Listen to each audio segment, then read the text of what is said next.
V živote človeka sú chvíle, na ktoré túžobne čaká a ktoré sú mu svojím obsahom písané hlboko do vedomia. My teraz spoločne s vami prežívame jednu z takýchto vzácnych chvíľ. Mne pripadá milá povinnosť poblahoželať vám k narodeniu vašich detí a úprimne ich privítať ako nových občanov našej obce. Srdečne vás preto vítam na obecnom úrade v Tužine a odozdávam v tejto chvíli slovom žiakom do základnej školy, ktorí si pre vás pripravili kultúrny program. Povedz, mama, prečo si nášho ocka vzala? Lebo som ho zo srdiečka veľmi rada mala. A nikdy tá vaša láska neuletí? Neuletí. Prejde ona do vás, milé deti. Povedz, mama, prečo každé ráno stávaš prvá? Keď tej práce veľa je a deň krátko trvá.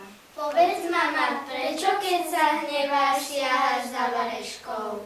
Aby som vás vyplatila roztopašných smieškov. Ráno, ráno, ráničko, ráno, ráno, ráničko, keď vychádza slniečko, keď vychádza slniečko. Spinkaj, bába maličká, ja som tvoja mamička. Večerie už sú na veľký, uložím ťa do postielky. Haja, haja, haj, uspať sa mi daj.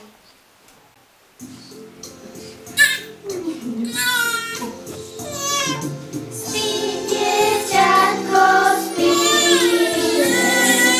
mamka varí svíčne, sírové makové, perky lekvárové.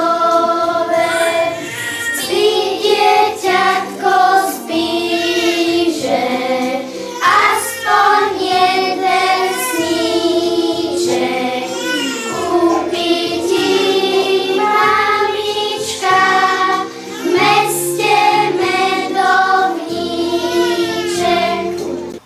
Každé prichádzajúce dieťa je novým ohnívkom na reťazi života. Ním prekonávame svoju konečnosť, v ňom nachádzame zmysel a pokračovanie našej vlastnej cesty. Sledovať dieťa, ako objavuje svet, to je ako by sme ho sami znova objavovali. Ako sme mohli zabudnúť, aká lesklá a hladká je lopta, ako sa vo vode liboce svetlo, ako sa listy v lete hýbu a strapatia nás. Pri dieťati je opäť všetko nové. A vy, milí rodičia, ste tí prví a najdôležitejší sprievodcovia nového človečika na jeho práve sa otvárajúcej ceste. Jeho tvárička bude poslušne a mimovoľne kopírovať každý váš úsmev a každý váš hnev. Je ťažké byť rodičom. Celý život sa učíme byť dobrými rodičmi a každý jeden z nás pritom urobí množstvo chýb, kým nájde ten správny spôsob. Ten správny spôsob je totiž vždy úplne iný. Preto budete neistí, úzkostliví a opatrní. A tak to má byť. Nejaká rodičovská láska sa nevráti, ale ani nestratí. To, čo dostanú vaše deti od vás, raz odozdajú vlastným deťom. Dajte teda, čo ste dostali. Ak ste nemohli dostať vy, o to viac pridajte, aby ste boli bohatší. Chránte svoje deti a majte pre ne pochopenie. Odvážte sa vstúpiť do ich sveta a prijať ich rúk. Nájdete cestu k spravodlivosti a pravde. Milujte ich trpezlivo a spravodlivo, aby ste z nich vychovali statočných ľudí s otvoreným srdcom, ľudí schopných, zdatných a krásnych pre život v našej spoločnosti. Verím, že nájdete na tomto kúsku zeme zaľúbenie a keď vyrastiete, neopustíte nás, ale zostanete žiť a pracovať v našej obci. Sľubujem vám i vašim rodičom, že sa budeme snažiť vytvoriť všetky podmienky, aby ste tu prežili krásne, pokojné detstvo, na ktoré budete radi celý život spomínať. Čo všetko deťom šťastiu treba, slnko a modrý kúsok neba, piesok a v izbe s hračkami, dva veľké bosky od mami. Čo všetko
Spí, babíka, zavri očka, čaká ťa už postieločka. Spinka mačka, spinka macík, spinka lopta, spinka vláčik, aj slniečko ide spať. Nebude sa s nami hrať. Spinka mačka, spinka macík, spinka lopta, spinka vláčik, aj slniečko ide spať. Ja vám všetkým ďakujem za to, že ste prijali naše pozvanie a zúčastnili sa tejto malej, milej slávnosti. Prajem vám pekný